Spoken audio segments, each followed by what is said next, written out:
What's up, everyone? Gojin the Makai Phantom approaching ya, and this week's episode of Ultramonth, we are getting into the really good stuff.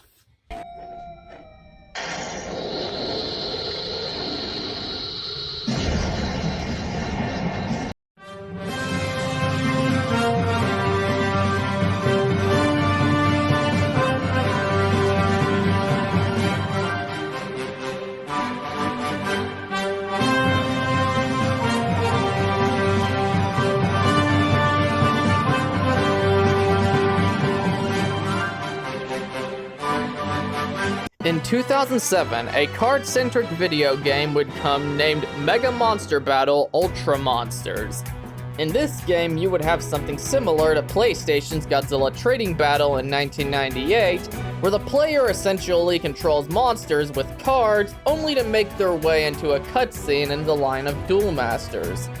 However, Subudaya Productions liked the idea of doing a series for the 21st century to solely revolving around monsters while borrowing mechanics from the video game to put them in a story with Ultra 7's concept of controlling Daikaiju. It would be a massive hit, getting lots of views on television while receiving the highest toy sales out of any other entry, at least at that time. That being said, let's have a look at Ultra Galaxy Mega Monster Battle and see why it is so badass and had such a massive impact on the Ultra franchise. Story begins where space colonist crew known as Zap Spacey are exploring the galaxy as mankind feels safe since apparently it's been 50 years since a kaiju has been seen.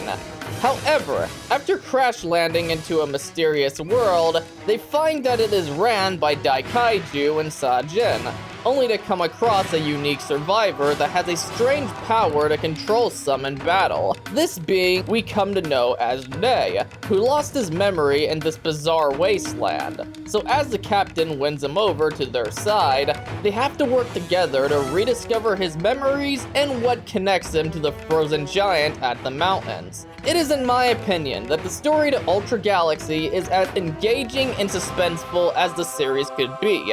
The fog during battles were cool as the wasteland environments are felt to seem extra exciting. It's a good excuse for nobody remembering that being of light known as Ultraman that, honest to God, brings a mystery to the tale that leaves the viewer coming back.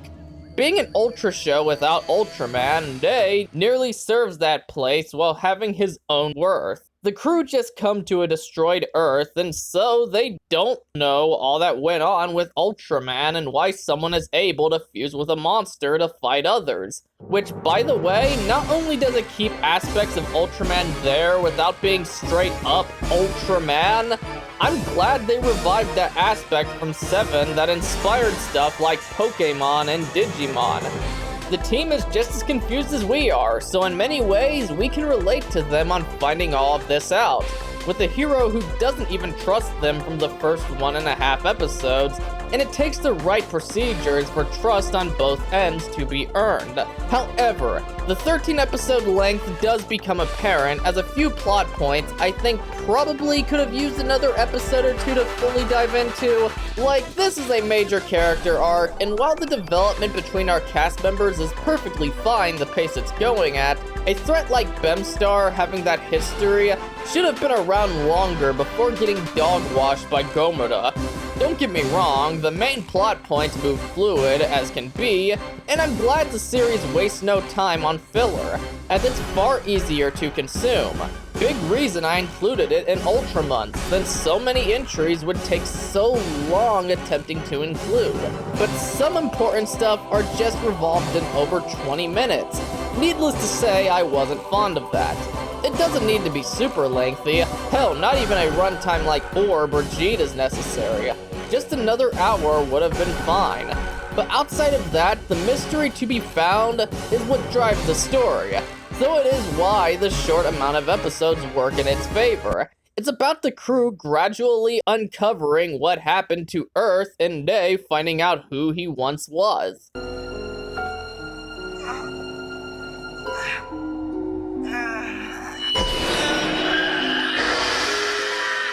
Look, man, I'm glad your happy senpai noticed you. Calm the fuck down. You ain't Shin Hayata. All this is developed each episode, but it's fed to us in moderation to keep the audience motivated to continue on with the characters and their journey to finding out what happened. These tiny pieces of plot elements, like what happened with Ultraman, King Joe Black clearly being an updated version of the one who fought Seven, it is stuff like these that make Ultra Galaxy so binge-worthy. Since as a viewer, exploring this world with the characters, we too are fascinated by it and want to learn more, and it is done in small bursts each episode. The reveal of Day's background after all this storytelling is quite effective, as it answers all of our questions, like why's he got the strength he does, how can he control kaiju, and why he's got no memory of his past. But not everything is revealed right then and there. There is still last bit of info held off to the climax, keeping our curiosity for an overall fulfilling end. Which brings me to the cast of characters. Zap isn't the most fleshed out team you'll discover from the Ultra series, but each one has their own set of importance for what they add to the crew.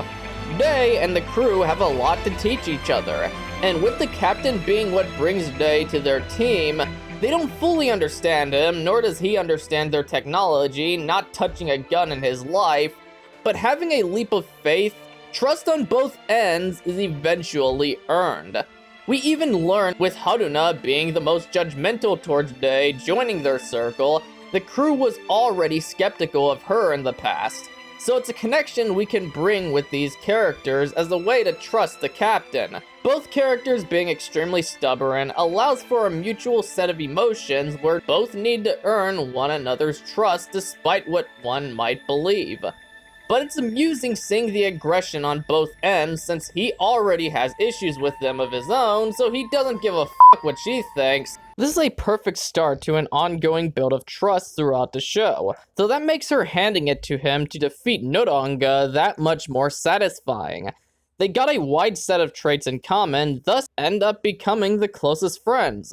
You gotta see everything from Day's point of view. This is a man who's left on a planet with no human contact or memories. All he knows is fight for his life, which became something he likes to do. So when he discovers other people, he's not sure about them, and when they take him in, he does take time to adjust to actually being a part of something like this. It's a valid way to take him from some dude who just beats kaiju with those of his own to an actual protector of the bit of life still present on Earth. Why Haruna works as a character is she's pretty much Day. Granted, their history is totally different, but both have their reasons for being hardasses with trust issues. Day's is his lack of memory, human contact, and past with his father, while Haruna's is her brother that was a part of the crew ended up dying, so in his name, she decided to put the missions first to keep the respect of her family. That is nonetheless nice, as he begins to appreciate the respect he's getting from the crew, while helping Haruna with personal stuff like avenging her brother.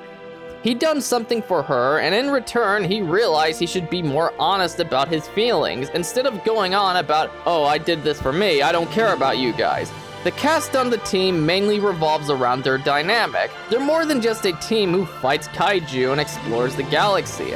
They're a family, and Hiroshi Hyuga is like a father holding them together. He's always giving words of encouragement, taking a leap of faith when he sees potential, and his history with each member is sprinkled around in each episode. Day sees this, and it helps him understand human emotion more and more. And the performance by Hiroyuki Tonishi, it's impossible not to feel like you're one of his comrades. It is through him we find out what these characters serve as themselves too. Everybody there has their own demons, their personality traits, and offer a purpose to the crew that helps the other. Kumano, played by Mitsutoshi Shundo, is a mechanic due to getting the crew out of tough situations with his intelligence. Haruna, played by Saki Kamuro, is the pilot who's gotten the hang of it after constantly practicing from her thirst for revenge on a monster who took her family. Oki, played by Toru Hachinoe, does the valuable research on the monsters and serves the team from his kind nature due to being a nerd who's fascinated by kaiju, but also optimistic. Daemon, played by Shota Minami, is the one who can sniff out danger, and when it is found to be present, he's also the one who can send out his own kaiju to take care of it. All of their quirks is base trait that usually came from a certain event in their past and ends up embraced by the captain into putting their talent to work. It's nice he's able to discover more emotions as he grows comfortable around them. It's clear as night and day, going from episode 1 to like 7, he's no longer a hard ass who's constantly in a pissy mood. He has people he wants to protect, and on his journey came by stuff that legitimately puts a smile on his face. It isn't even only us who notices this. Members such as Haruna does as well, and after all they've been through, it makes them just as happy to see a growth of positivity in his attitude that doesn't boil down to kill monsters, kill monsters. But even though Rei grows softer, he isn't willing to take anybody's crap. He's got a backbone, and I like that. If I was to critique anything about this show, it's the fellow survivors they find on their journey, is the most they provide is helping move the plot along. Buckle up, boys, we're gonna get into some spoilers. So if you have yet to see this show, I would highly recommend skipping to the time above.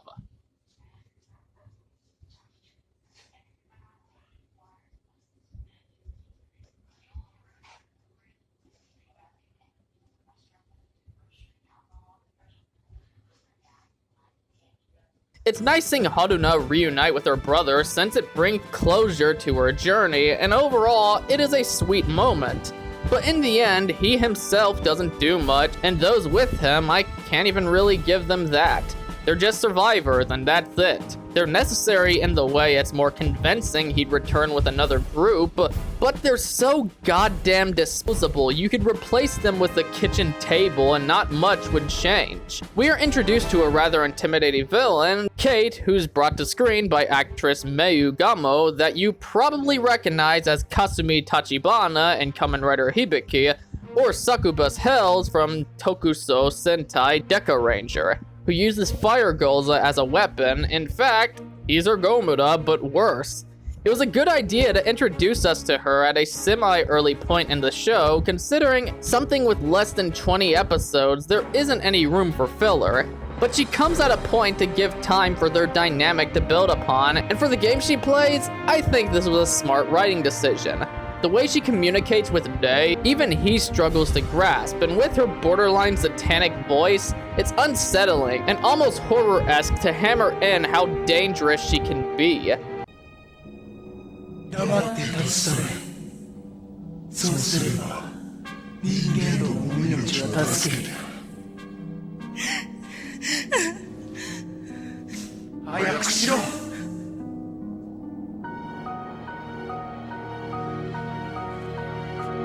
But she is not only a solid character herself, she too carries a growth on Rei since she is the seed planted for his understanding of who he is and what's his purpose in life. A massive piece to her importance on Rei's character is he thinks about what she uses to make her beast fight harder and the manipulation she pulled on him and his allies to defeat his enemies, and that being controlled anger. It can make one reckless, however, if we use it to our advantage, it can make us more dangerous than ever before. Now, her fast actions might strike some as too quick, but to be honest, I don't see a reason why she'd wait. She has Rei in the palm of her hands and uses them to get the info she needs on him as he's been on Earth battling kaiju.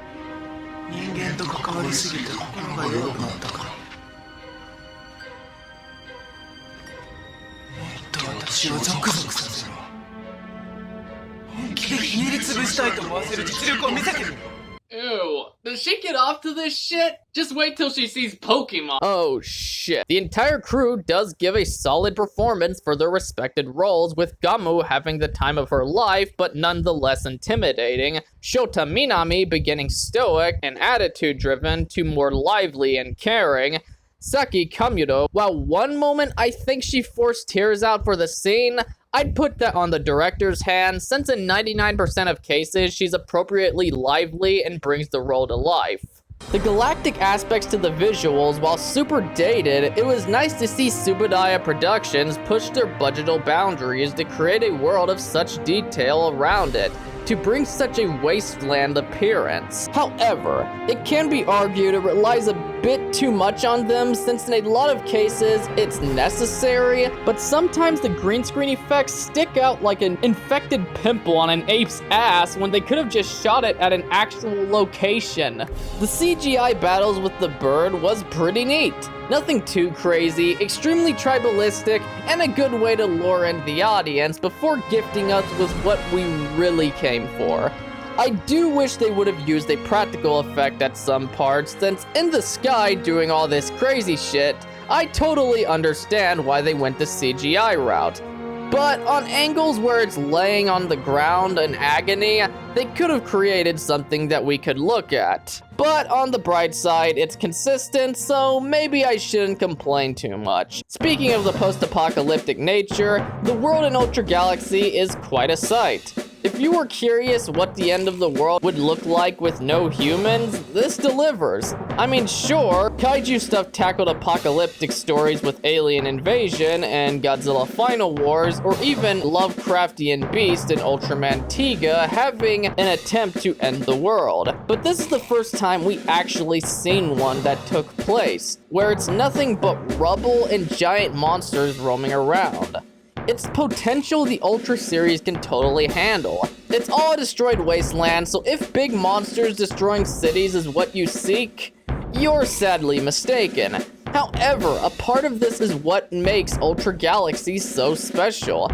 It is just the first action scene of the series. We are shown how epic they truly are, with Telestan and Sedota going at it, only for them to have to work together for Red King to still obliterate them with ease, which is goddamn brutal. The carnage is witnessed, and oh boy is it something. The kaiju interactions, while badass, in fact it's one of the shining points of the Ultra series.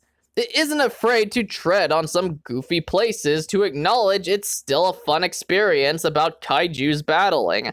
It's points like Telestan out when Gomora is slaughtering them that highlights this, and I can't give it enough credit. The underwater fight scenes are purely epic.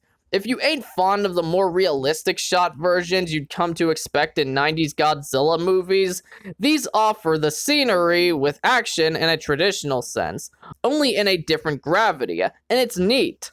In Ella King's appearance, we are given a wider set of environments from what we've grown used to. It's refreshing, and it's a nice homage to his arrival in Ultra 7, as the battlefield is one of the same. Guess it was a given, considering the show's entire stick is giant monsters able to be spawned by humanoids came from that entry. The action scenes are just some of the coolest shit ever.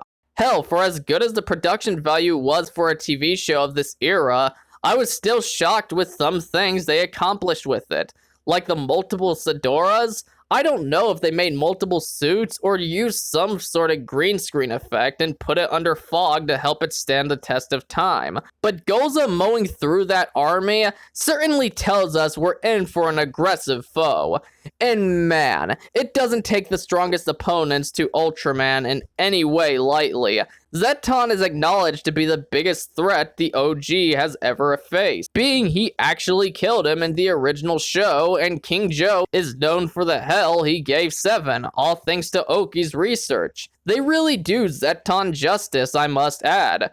Day sends all his monsters onto him at once, and he still gets his ass handed to him. So even if you come into Ultra Galaxy not seeing what he done to Ultraman because you've been busy slurping the leftover heroin in your uncle's closet where he keeps the blow-up doll of your mom, you still will come out with a full respect toward this quote-unquote space dinosaur.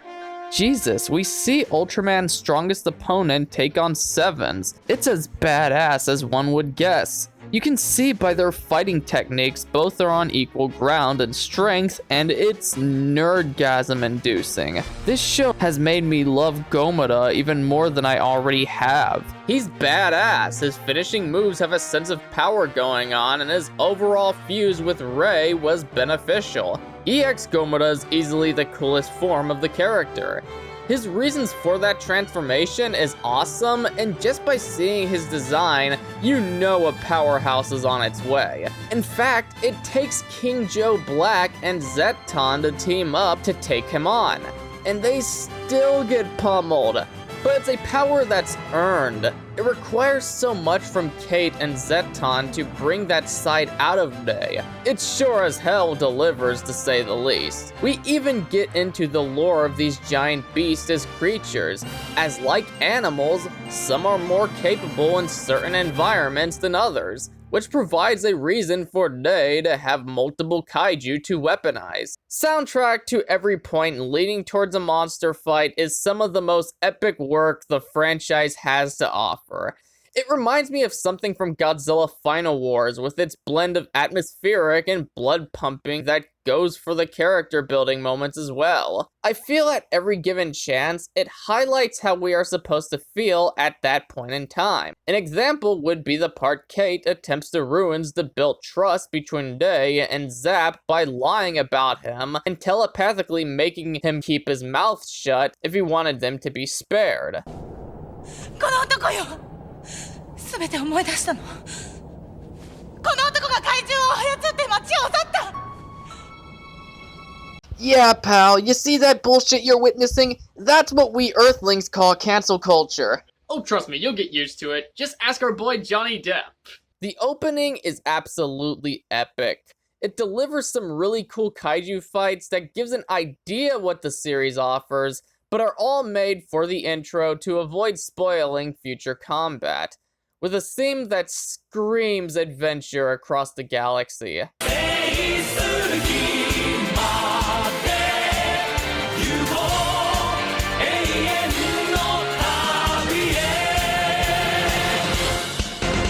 Ultra Galaxy Mega Monster Battle was a super good entry.